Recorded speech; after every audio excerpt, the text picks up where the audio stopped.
Quando um presidente americano começa a avaliar ofensiva aérea contra um país que possui programa nuclear, isso não é pressão diplomática, é preparação para a guerra.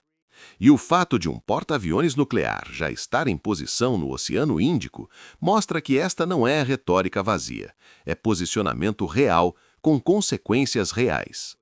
Donald Trump está mais próximo de um ataque direto ao Irã do que qualquer presidente americano foi nos últimos 20 anos.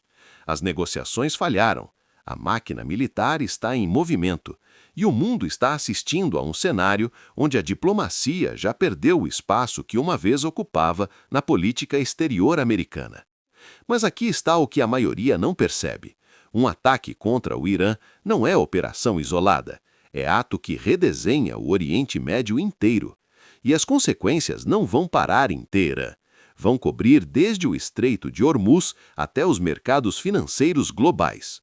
O mundo está à borda de um conflito que pode custar tudo, e ninguém está preparado para o preço. Fontes ligadas ao alto escalão de Washington indicam que a Casa Branca está analisando seriamente uma campanha aérea contra o Irã. O motivo não é uma única crise isolada. É a acumulação de fracassos diplomáticos ao longo de meses que tornaram a opção militar cada vez mais atrativa nos bastidores de Washington. O programa nuclear iraniano avançou além do que Estados Unidos consideravam linha vermelha. O enriquecimento de urânio está em níveis que permitem produção de arma nuclear em prazo curto. E as negociações indiretas, mediadas por países como o Omã, colapsaram completamente.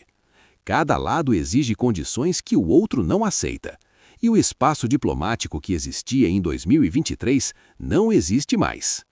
O que antes era pressão estratégica, sanções, ameaças retóricas, posicionamento naval, agora começa a ganhar forma operacional real.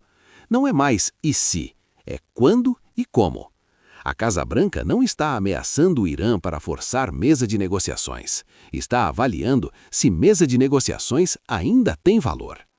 Trump vê esta situação através de lente específica: oportunidade.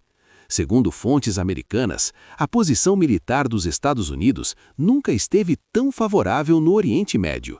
Bases regionais, aliados cooperativos, porta-aviões em posição. A janela está aberta. E janelas estratégicas fecham rapidamente. A narrativa oficial americana diz que a pressão sobre o Irã é para garantir segurança regional, impedir proliferação nuclear e proteger aliados no Oriente Médio. Na prática, o que vemos é a estratégia de coerção máxima que progressivamente eliminou todas as alternativas ao não militares.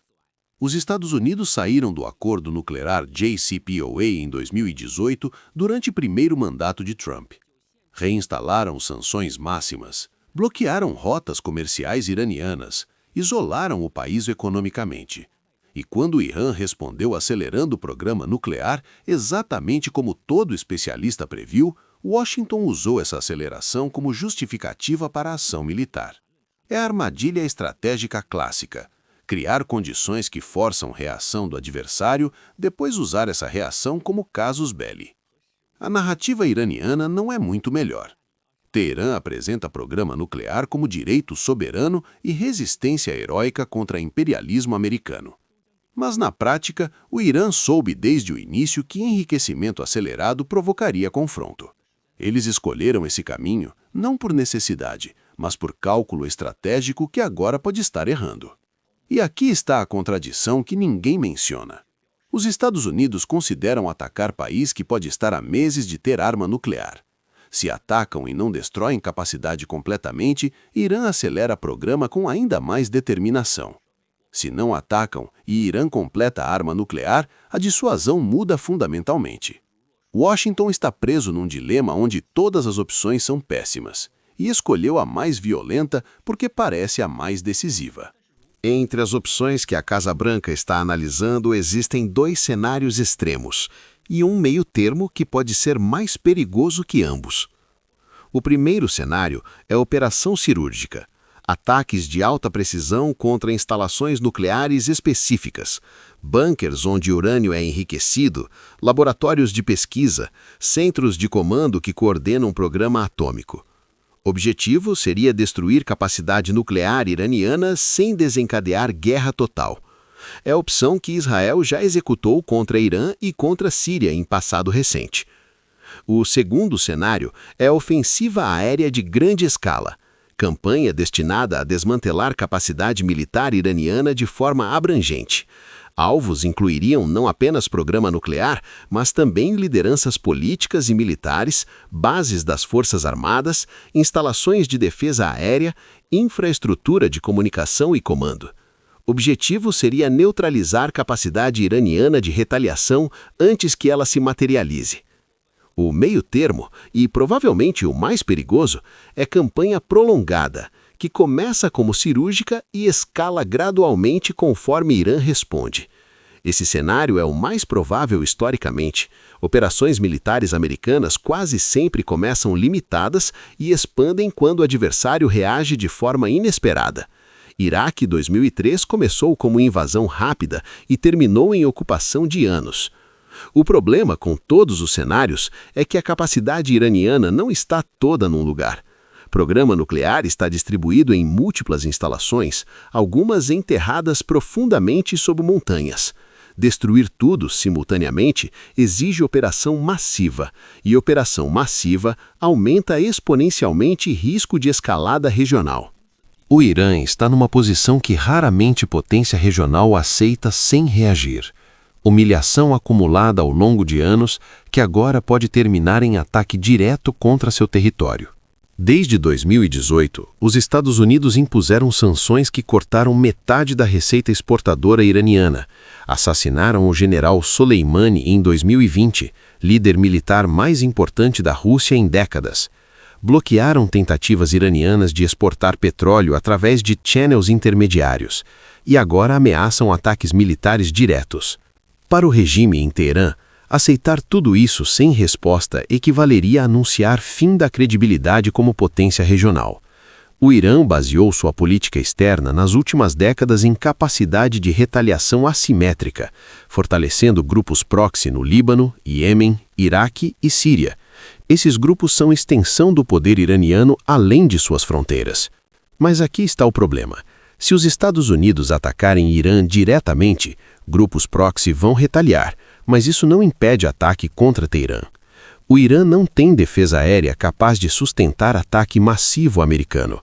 Sistemas S-300 e S-400 que possui não foram testados contra ataques modernos americanos. E sem capacidade defensiva real, o país fica exposto. O desgaste estratégico iraniano é profundo. Está numa posição onde qualquer decisão, atacar, não atacar, negociar, recuar, resulta em perda. Se resiste sem retaliação, parece fraco. Se retalia massivamente, aceita a guerra que não pode vencer convencionalmente. Se negocia agora, após anos de recusa, parece que cedeu sob pressão. Não há saída boa, apenas saídas menos ruins. Antes desta escalada, Estados Unidos e Irã mantinham contatos indiretos através de intermediários como Omã. Era canal frágil, mas funcionava como válvula de segurança que impedia confronto direto. Esse canal fechou, e as razões são claras. As exigências americanas são absolutas. Washington exige fim permanente do enriquecimento de urânio, não pausar, não limitar, mas encerrar completamente. Exige restrições severas ao programa de mísseis que o Irã trata como questão de soberania nacional. E exige fim do apoio a grupos proxy que Teherã considera extensão legítima de defesa regional. O Irã rejeita todas essas condições como ultimatos que equivalem à capitulação. Teherã aceita discutir apenas uso civil do programa nuclear, energia e medicina, mas não é isso que Washington está pedindo. Não há terreno comum entre as posições, e não há mediador com credibilidade suficiente para criar espaço que não existe. A diplomacia não falhou por falta de tentativa, falhou porque os dois lados chegaram a posições mutuamente exclusivas. Um exige que o outro abandone capacidades que considera existenciais. O outro recusa porque abandonar essas capacidades significaria aceitar dependência total. Trump não quer negociação, quer capitulação. E o Irã não vai capitular porque sabe que capitulação seria fim político do regime.